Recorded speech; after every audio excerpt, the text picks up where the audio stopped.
DJ कचाई हाई हाई mix Pallavi recording studio मठिया मोड़ कंचन इब्राहिमपुर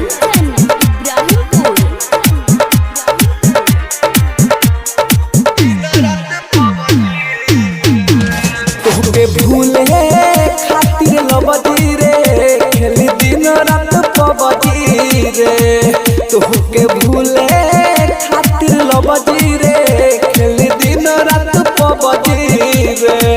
ओखिया जागता निक न लागता, ओखिया जागता निक न लागता, और खाना रोटी सब्जी रे। डीजे कचाई हाई लबजी रे खेली दिन रात पबजी रे। तोहके भूले खातिर लबजी रे रोज खेलतानी पबजी रे। अब कमला के छोड़बे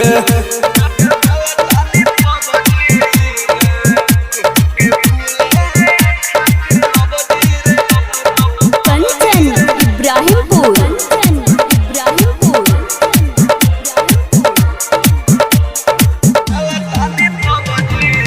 दिन भरवा घरवा छोड़ी रही बहरा रे। हो प्यार डीजे कचाई हाई जखम गहरा रे। हो दिन भरवा घरवा छोड़ी रही बहरा रे। हो प्यार कोई के धोखा दी होले जखम गहरा रे। सुन तोरा चक्कर में पिटता रे बाबूजी रे।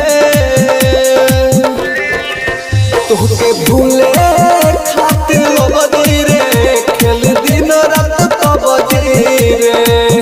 तोहके भूले खातिर लबजी रे खेल दिन रात पबजी रे। डीजे कचाई